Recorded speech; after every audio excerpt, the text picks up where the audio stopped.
अस्सलाम वालेकुम dear students. आज के लेक्चर में हम बात करेंगे सीरीज सर्किट ऑफ रेजिस्टर्स। ठीक है, हम पहले काफ़ी दफ़ा जो है वो हम मतलब कि डिस्कस कर चुके हैं। इलेक्ट्रॉनिक सीरीज़ हमने स्टार्ट की अपने लास्ट लेक्चर से, जिसमें हमने लीनियर नेटवर्क एनालिसिस को डिस्कस किया था।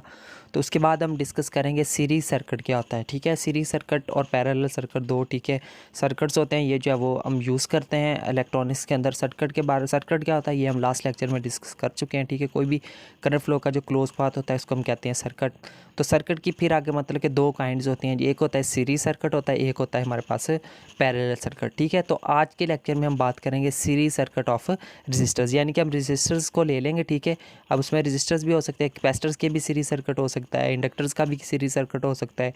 तो आज के लेक्चर में हम बेसिक समझाने के लिए जब हम क्या करेंगे सीरीज सर्किट ऑफ रेजिस्टर्स को ले लेंगे। ठीक है, तो इसकी बात करेंगे। ठीक है, तो आज के हमारे जो लेक्चर या आज के हमारा जो टॉपिक है उसका नाम है सीरीज सर्किट ऑफ रेजिस्टर। तो सबसे पहले तो हम इसके इंट्रोडक्शन के साथ, इसकी डेफिनेशन के साथ हम स्टार्ट करेंगे यहाँ से। वो क्या है हमारे पास, the circuit in which resistors are arrange in a chain. ऐसा सर्किट जिसमें डिफरेंट रेजिस्टर्स को एक चेन के अंदर, एक सीरीज़ के अंदर अरेंज किया हुआ होता है। So the current has only one path to flow is called a series circuit. इस तरह से इस उनको जो वो सीरीज़ में अरेंज किया होता है उन रेजिस्टर्स को, कि उसमें जो करंट है उसके फ्लो का कितने पाथ होने चाहिए। जस्ट अगर वन पाथ हो तो इस तरह के हम सीरीज सर्किट को हम क्या कहेंगे, सीरीज सर्किट ऑफ रेजिस्टर्स कहेंगे। ठीक है, तो याद रखना है कि ये इसमें सबसे पहली बात, जो रेजिस्टर्स है उनको सीरीज़ वाइज एक चेन में अरेंज करना है, और इस तरह से चेन करना है कि उसमें जो फ्लो करने वाला करंट है उसको फ्लो के लिए सिर्फ एक ही पाथ हो। ठीक है, तो आगे साथ एक और छोटी सी इसकी यहाँ पे एक प्रॉपर्टी मेंशन करते हैं, the current is same through each resistor. तो सीरीज सर्किट के अंदर अब जितने मर्जी रेजिस्टर्स यूज़ करें, 2 करें, 3 करें, 4 करें, तो बट उन तमाम रेजिस्टर्स में जो फ्लो करने वाला जो करंट है वो हमेशा क्या रहता है, सेम ही रहता है। ठीक है, ये भी एक छोटी सी बात याद रखनी है।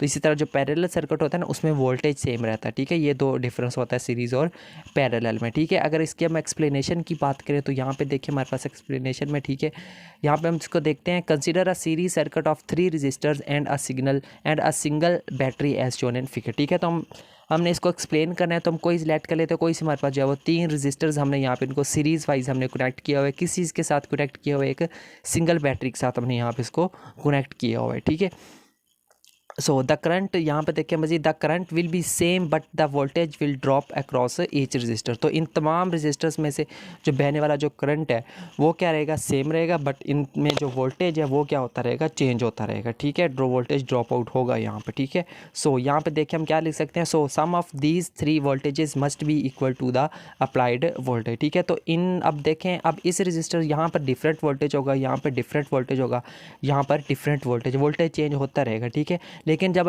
इन तमाम रजिस्टर्स के जहाँ पे जो वोल्टेज है 3 किस्म का, ठीक है, अगर उसको हम ऐड करें, उसको हम सम करें, तो वो किसके बराबर होना चाहिए, अप्लाइड वोल्टेज के बराबर होना चाहिए, जो कि बैटरी प्रोवाइड कर रही थी। ठीक है, सो हम लिख सकते हैं V is equal to V1 plus V2 plus V3। ठीक है, तो इसको हम कह देते हैं question number 1 by applying Ohm's law के मुताबिक हमें फार्मूला पता है कि V is equal to IR होता है। ठीक है, तो इन तमाम की जगह पे ओहम लॉज के मुताबिक उसकी वैल्यूज़ को रिप्लेस कर देना है। ठीक है, इन सब में देखें, यहाँ पर भी देखें I जो है उसको हम कॉमन ले सकते हैं, I को कॉमन लेके उसको I के साथ I को कैंसिल आउट कर देना। तो यहाँ पे हमारे पास R किसके बराबर आ जाएगा, R1 plus R2 plus R3। इसको हम कह देते हैं क्वेश्चन नंबर 2।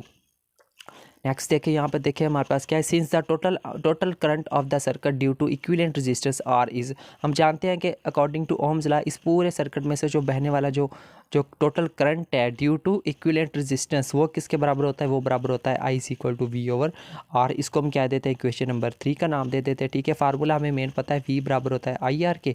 तो यहाँ से अगर हमने I की वैल्यू निकालनी हो तो ये वाला जो आ रहा है इधर V के ऊपर जाकर क्या हो जाएगा, डिवाइड हो जाएगा। ठीक है, तो इसी यानी कि ओम्स लॉ को ही यूज़ करते हैं हमने ये वाला भी फार्मूला लिखा है। ठीक है, तो इसको हम क्या देते हैं क्वेश्चन नंबर 3। मजीद देखें यहाँ पे, so current through R1 when voltage drop V1 is. So जो फर्स्ट रजिस्टर है उसमें से जो करंट बहेगा वो कितना होगा। ठीक है, तो वो हमारे पास किसके बराबर होगा, I is equal to V1 over R1 के बराबर होगा। ठीक है, इसको हम क्या देते हैं क्वेश्चन नंबर 4।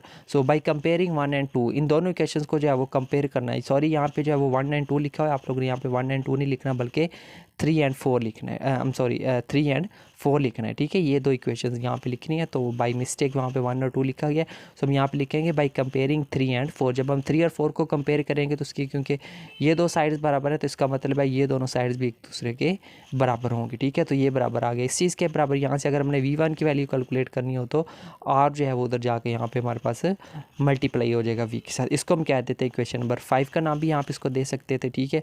तो उसके देखें यहाँ पे इसको इक्वेशन नंबर 5 कहना है, ठीक है। तो सिमिलरली, ठीक है, यहाँ पे देखें हमने जो है वो वोल्टेज फाइंड करना हमने सीखा। अगर हम वोल्टेज हमने इस सीरीज सर्किट में हमने जो है वो मालूम करना हो तो वो हमें किस तरह मालूम कर सकते हैं। फर्स्ट रजिस्टर में से वो बराबर होना चाहिए R1, यानी कि फर्स्ट रजिस्टर के अंदर उसकी जो रेजिस्टेंस है उसका पता होना चाहिए, ओवरऑल टोटल वोल्टेज का पता होना चाहिए और टोटल इक्विवेलेंट रेजिस्टेंस का पता होना, ठीक है। उन तीन चीज़ों का अगर हमें पता है को तो फर्स्ट रजिस्टर में जो के अक्रॉस जो वोल्टेज है उसको हम फाइंड कर सकते हैं इसी फार्मूले के साथ, ठीक है। तो सिमिलरली हम जो है वो V2 के लिए ये वाला फार्मूला यूज़ कर लेंगे और V3 के लिए हम ये वाला फार्मूला यूज़ कर लेंगे, ठीक है।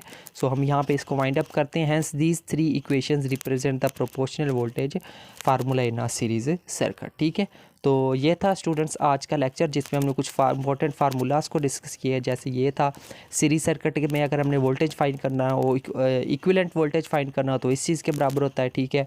इक्विवेलेंट रेजिस्टेंस फाइंड करनी हो तो उसको हम इस फार्मूले से फाइंड करेंगे। को टोटल करंट फाइंड करना हो तो इस चीज़ के बराबर आ जाएगा, ठीक है। इसी तरह अगर फर्स्ट एक रजिस्टर में से टोटल करंट फाइंड करना हो तो वो इस फार्मूले की मदद से हम यूज़ करेंगे, ठीक है। इसी तरह से जो है वो अगर फर्स्ट रजिस्टर में से हमने के क्रॉस हमने वोल्टेज फाइंड करना है तो उसके लिए हम ये फार्मूला यूज़ करेंगे। इसी तरह जो सेकंड और थर्ड रजिस्टर के लिए भी हमने फार्मूले को ड्राइव किया, ठीक है। तो ये छोटे छोटे बहुत ही इंपॉर्टेंट फार्मूलाज हैं जो कि प्रॉब्लम्स के अंदर और नेक्स्ट आने वाले टॉपिक्स के अंदर हम इनका जो है वो काफ़ी ज़्यादा यूज़ करेंगे, ठीक है। इसकी छोटी सी डायग्राम थी और साथ में इंट्रोडक्शन था, ठीक है स्टूडेंट। तो ये था हमारा आज का lecture about series circuit of resistors. So next lecture में हम बात करेंगे पैरेलल सर्किट ऑफ रजिस्टर्स, ठीक है। सो तब तक के लिए टेक केयर एंड अल्लाह हाफिज़।